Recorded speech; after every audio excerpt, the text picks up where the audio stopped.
When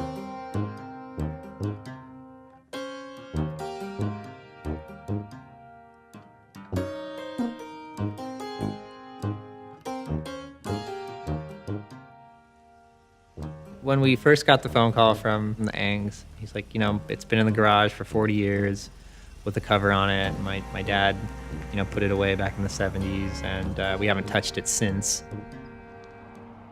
We did anticipate one day, having that car resurface. It was always just something that took a little more effort than anyone's willing to put time into to get it going.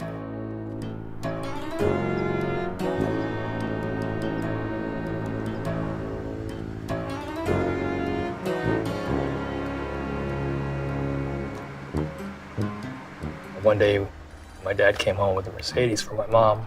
People will kind of either look at you or kind of curious, or, see what kind of car is that? People follow me, stare at the side, and twice they follow me to my parking lot at my office and say, I want to buy it from you.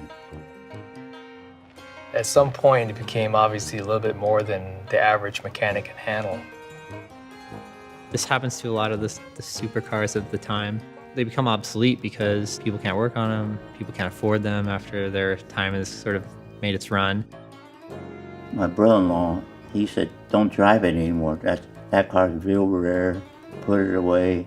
It's going to be worth a lot. And I took him at his word, put it away.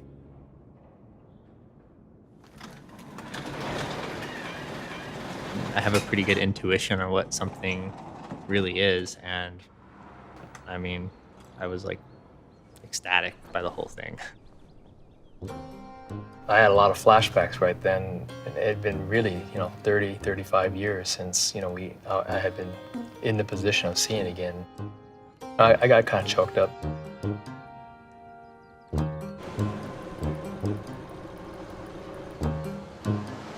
Thinking back from the beginning what it needed and what we ran into along the way, there were a lot of things I guess I didn't see on the first day we got it. It needed anything involved with the cooling system, with the fuel system, and with the braking system. I see a car that's perfect, and it's 60 years old, and I instantly think, okay, that's been restored, which is great and it's amazing.